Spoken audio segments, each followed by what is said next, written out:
apa? Pengolahan data besar. Oke. Sebelum kita masuk ke pembelajaran, ini ada permainan di sini. Ketika saya bilang tepuk 1, maka yang bertepuk adalah tangannya. Gitu ya. Tepuk 1. Ketika saya bilang tepuk 2, maka yang bergerak adalah tangan dan kaki. Satu kaki. Oke? Oke. Uji coba. Tepuk 2. Oke, tepuk 4. Tepuk 5. Oke, terima kasih.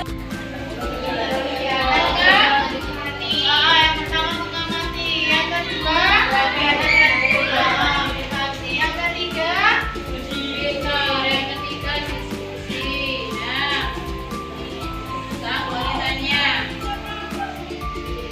apa sih komunikasi KA itu? Apa sih komunikasi KI? Ini apa? Ini. Ya. Kalau yang ini? Ya, kalau yang ini? Asisten juga. Ada yang sudah pernah menggunakan asisten juga? Nah, kira-kira fungsi dari sebagian kecil itu tiga itu? Oke, membantu manusia agar bisa mencari tahu. Apakah di prom itu? Petunjuk. Oke, ada lagi? Perintah. Ada lagi? Apa? Petunjuk, perintah. Sering kan digunakan sama kalian ya? Petunjuk, perintah. Kerjakan PR. Nah, tidak kelihatan ya. Kerjakan PR pakai apa nanti? Gemini ya. Siapa lagi yang suka menggerak Gemini? Mengedit foto ya. Seolah-olah kita fotonya di pantai, padahal kita fotonya di kamar ya. Kita foto di tengah lapangan. Kita chatbots. Kan chatbots. Yang dimaksud dengan chatbots ini apa? Keterangannya membantu pengguna untuk menjawab pertanyaan pengguna secara otomatis. Contohnya adalah ChatGPT, DeepSeek, ya, Copilot, Meta AI, ya. Pernah bertemu dengan Meta AI? Kemudian yang kedua, asisten virtual. Contohnya Google Assistant yang tadi, ya, Siri, Alexa, membantu pengguna dalam pencarian informasi dan pengolahan data. Adalah gimana ini? Input, proses, output. Inputnya berupa apa?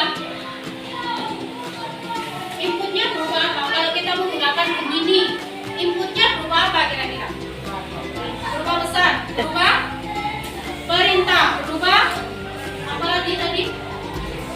Berupa perintah, berupa pesan, berupa petunjuk, berupa kalau dalam bahasa kecerdasan artifisial berupa prompt. Bentar, ya, berupa prompt. Prompt di sini disebut sebagai input. Ya, prompt kita masukkan, kemudian diolah oleh KA dan keluarlah menjadi hasil atau tekstual.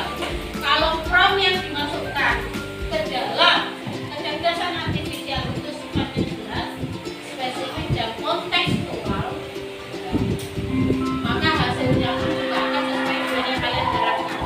Hasilnya pun juga akan jelas, spesifik dan kontekstual. Selanjutnya, prompt itu mempengaruhi hasil dari proses KA, maka kita buktikan dengan mengerjakan lembar kerja peserta. Satu kelompok anak ya.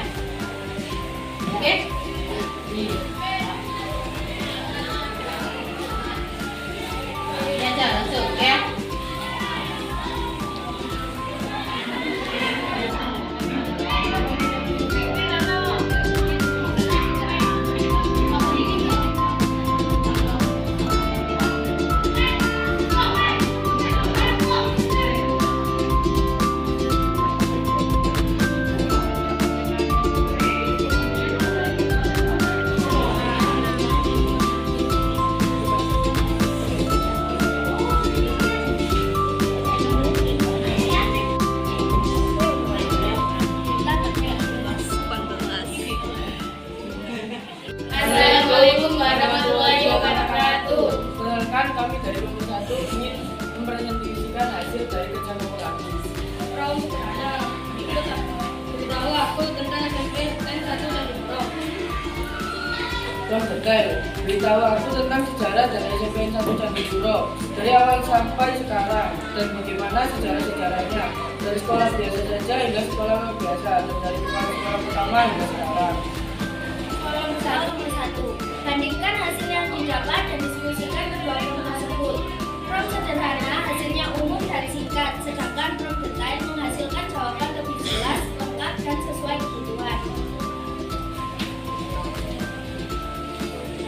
Yang mana yang menghasilkan hasil yang maksimal? Apa? Komputer menghasilkan hasil yang maksimal karena detailnya lebih jelas dan spesifik sehingga jawaban lebih tepat. Sekian dari presentasi kelompok kami. Wassalamualaikum warahmatullahi wabarakatuh. Prom sederhana hasilnya umum dan singkat. Ya apa tidak? Yang lain begitu kan? Nah, kalau prom yang detail hasilnya bagaimana? Menghasilkan jawaban atau penjelasan yang detail, jelas.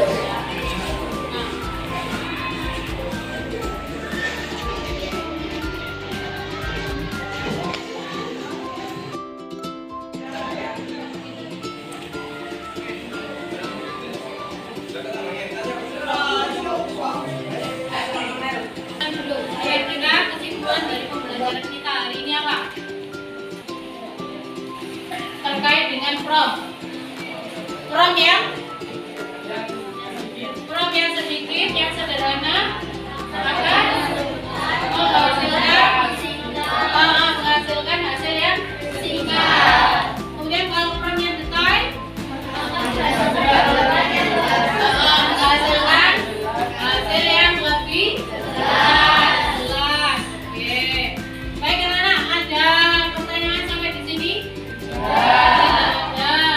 Kalau belajarnya senang enggak? Senang atau tidak?